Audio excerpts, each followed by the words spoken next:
voulais faire un parallèle entre la natation et le basket. C'est-à-dire que la natation, moi j'ai le sentiment d'être mon œil extérieur, que mine de rien, les nageurs, on les a jamais autant vus que maintenant. Je veux dire, voilà, la famille Manodou. On a des résultats, toi, mais en 2016, Camille on va finir. Voilà, mais aujourd'hui, mine de rien, vous existez. Mais en 2016, tous ceux qui existent vont partir. C'est des sports individuels et des sports co. Mais attends. Les mecs, ils aimeraient bien faire la tournée des popotes. Ils vont à l'entraînement. Et alors, c'est comme ça. Mais justement, moi j'espère que le basket, est-ce qu'il faut pas chez nous, le basket, il y a des mecs qui, comme tu dis là, qui vont rester. C'est à plein temps. Il y a des mecs qui restent, mais capitalisons sur eux. Je veux dire, Aginsa qui prennent la coupe là de champion d'Europe et que partout où il va en Pro A, il se la balade. Tu crois pas qu'il a autre chose à foutre, c'est-à-dire gagner des matchs pour Strasbourg avant de faire le guignol. Donc ça veut dire que les sportifs ne doivent pas s'occuper du développement de leur sport alors. Non, mais ils ont juste à remarquer les paniers et point barre. Tu peux t'en occuper, mais le plus important, c'est quand même de gagner des matchs. Faut pas oublier ça. Oui, mais c'est pas exclusif. Ouais, mais c'est plus facile dans les sports individuels où on cible son calendrier que les sports co où on est dépendant d'un calendrier. Que vous le vouliez ou non.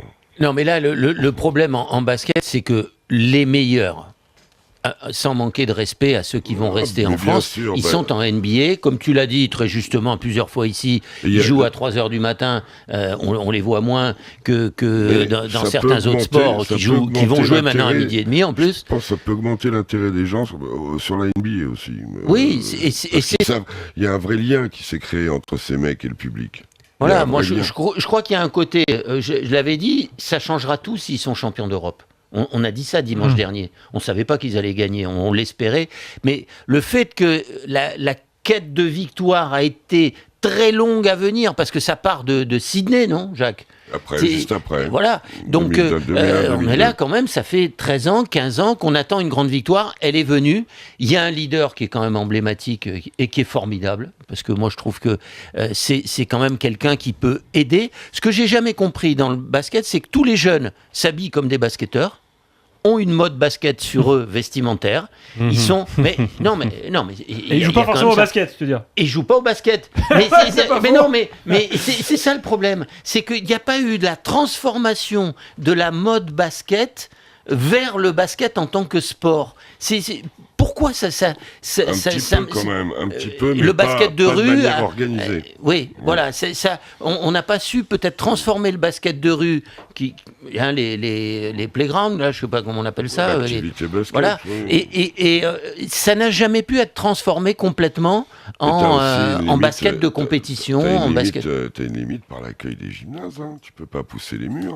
T'as des équipes de hand, de volley, de basket. Non, mais Jacques, j'ai l'impression qu'en fait, t'es tout à fait satisfait de la situation. Mais je ne suis pas satisfait. Je sais que moi, il y a plein de gamins qui vont vouloir faire Parker Batum. Il n'y aura pas plus de licenciés ? Peut-être un peu. Ça va monter. Hein. 15-20% comme ça. Mais non, parce que tu peux pas les accueillir. Ou alors tu vas les avoir et les mômes vont pas être satisfaits parce que tu auras des horaires à la noix, parce que les municipalités sont obligées de gérer les horaires dans les gymnases. Il y a de tout comme activité dans des gymnases. Attention, c'est pas facile. Quid des éducateurs? Quid de tout ça, de notre capacité? Moi, je suis pas fataliste malgré mon nom, je suis plutôt objectif. On manque de capacité d'accueil pour les petits clubs, pour l'associatif de base, et on manque d'infrastructures de réception pour avoir des équipes de haut niveau, pour garder notre formation qui est bonne, 2-3 ans, histoire qu'ils jouent avant de partir, quoi.